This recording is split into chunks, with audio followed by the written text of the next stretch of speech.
Mexico has a very strong focus on family. As a country, they have one of the lowest divorce rates in the world. In 2012, Mexico had 0.48 divorces per every 1,000 people, ranking them as 7th in the list. Family is key to their beliefs, and they find it very important to stay true to their family and honour them. Families typically stay in the same house for generations.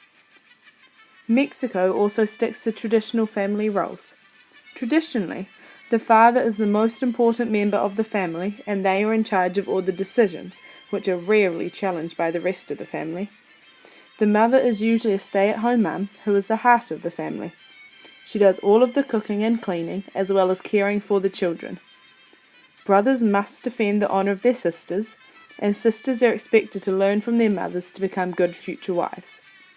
The interesting thing about Mexican families is that while they are evolving to become more modern day, Mexico still has a very large inclination towards these family roles. The strength of Mexico's family culture can also be seen during their family celebrations, which are very frequent. Weddings and quinceañeras are examples of family occasions where the entire family all get together to celebrate. Other family celebrations include Nuestra Señora de Guadalupe, Christmas, Mexican Independence Day, La Batalla de Puebla, y la Noche de los Reyes Magos. At each of these events, the entire family come together and celebrate. Because there are so many of these events, family reunions and celebrations are very frequent, which helps to keep the family strongly tied together. The strong family roles also help create machismo. Machismo is the governing rules for men and what makes a real man.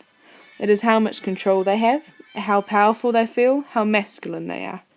It is what makes them better than women. This machismo can cause Mexican men to be very controlling of their families. The effect of Mexico's strong family culture and set family roles means that they have a society who find their family very important. Because Mexican families are so tightly knit, they frequently have the family living in the same house for many generations, and extended family may also live together. This causes Mexico to have a strong community culture as well, because many of the families who are living in the area would have been living together for generations. Another effect of Mexico's strong family culture is that their divorce rate is very low, like I stated earlier. I think that it is so low because the men and women have traditional roles, so the man is in charge. This would mean that they would supposedly not have as many arguments because the woman would just have to put up with whatever the man tells her to do. Another possible cause of Mexico's very low divorce rate could be the way in which they regard family. It is seen as very important for them to be true to their family, and they have a lot of respect for them. This means that they would be much less likely to get a divorce and would also be judged as a person if they did break up their marriage, as it would be going against one of the main views as a society. However, there are also negative effects of Mexico's strong family culture. Women face a lot of discrimination just because they are women. This is because the woman's role in the family is to cook and clean and look after the children, so they are seen as lesser than the men who make all of the decisions and are in charge of the family. Another negative effect of Mexico's strong family culture is that it can be very difficult for people who are new to an area to fit in. This is because the families are very strong and interlinked, so new people may have trouble trying to become a part of that.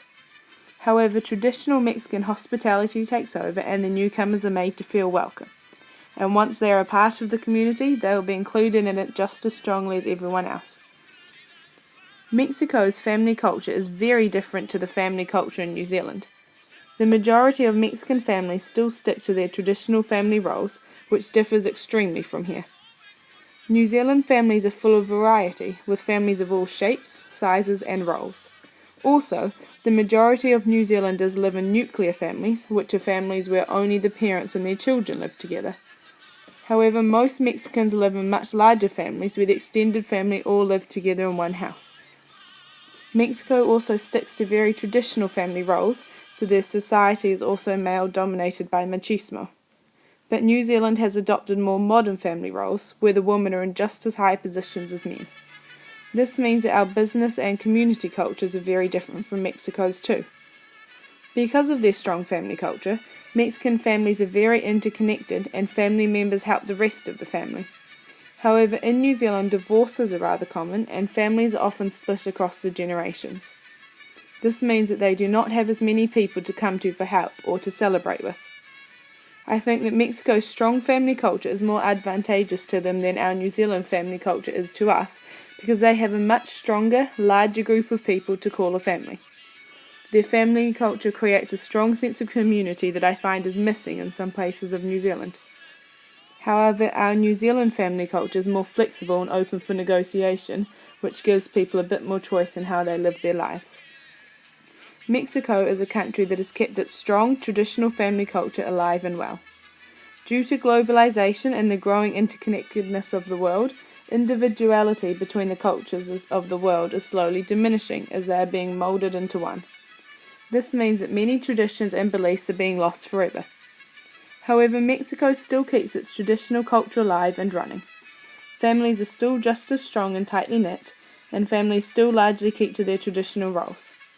Technology is causing families in other places to be split apart, as people are spending more time on their personal devices than with their families. However, Mexican families seem to be even more connected from the technology. I recently asked my pen pal who lives in Pachuca, Mexico, about his family, and he replied that they are very close and always do things together. Like every night they take turns to pick somewhere to go for dinner.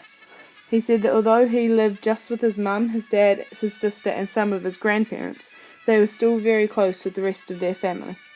He said that he would speak to his cousins and uncles and aunties on the phone and on Facebook and Skype at least twice a week, and would usually see them every fortnight. So what I have learnt from this is that while families in the rest of the world are becoming more separated, Mexican families are still sticking to their traditional beliefs and staying very close. I think that myself and the rest of New Zealand could learn from this, because we're getting more and more separated from our families. The strength of their family culture is something that sets Mexico apart from the rest of the world.